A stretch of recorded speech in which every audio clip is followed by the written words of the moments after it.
Us, Andy. Let's turn now to retired Lieutenant Colonel Daniel Davis, who is a senior fellow at Defense Priorities. He joins us now from Washington. Thank you very much for joining us. Who is doing this if the Americans are not doing it? Well, that's certainly the big question that everybody wants to know tonight.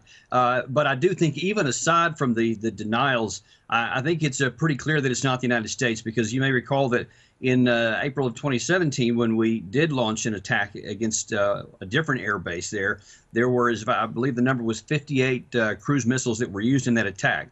President Trump has been on record in the last couple of days as saying that if we do anything this time, it's going to be a much bigger attack. So the idea that it would be a smaller attack doesn't seem very likely. And plus, President Trump wouldn't not claim credit for something if he had done that.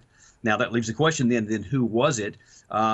President Marcone has also been on record recently as saying that if it's just confirmed that this chemical attack was used by Syria, then he might use some attacks. And then, of course, as your correspondent there, Andy, just said, there's a very real possibility it could be Israel, who actually attacked this same base back in February when there was an incursion of their airspace by a drone.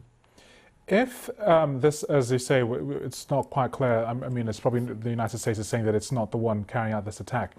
But if another country had carried out this attack, say, for example, France, because we know that President Macron and President Trump's had a call not too long ago, would they inform the United States to say, this is what we're doing and this is what's going to happen?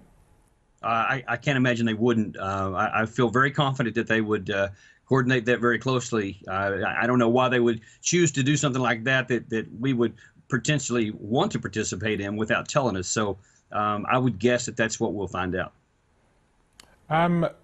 That's France, which is an ally, and I suppose to a certain extent Turkey and Israel, two of the other big players in the region, are also allies. Would they as well tell the United States what they were doing?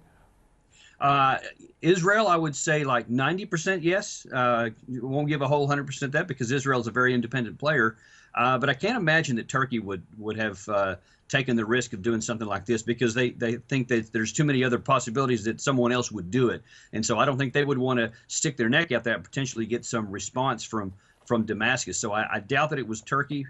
So I would say that the leading two candidates right now are Israel and France. Okay, Lieutenant Colonel Davis, what is the military rationale for attacking a military base in a place like Homs, for example?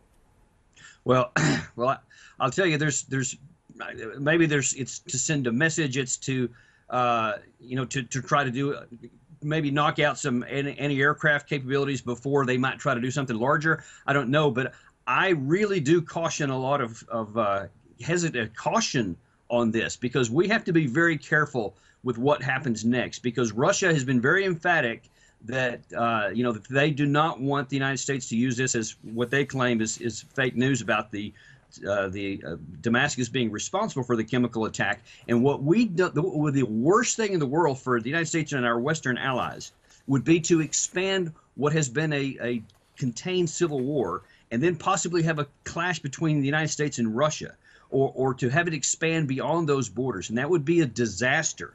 And so we have to be very careful that we don't overreact to whatever happens, however heinous and horrible and vicious. Whoever used those chemical weapons, deserves the strongest condemnation. And if it turned out to be Assad, then he deserves that as well. But in response to what he has done, we can't risk expanding this war, because then that works against everybody's interests. Okay, that's retired Lieutenant Colonel Daniel Davis, who's a senior fellow at Defense Priorities. Well, Andy Moore.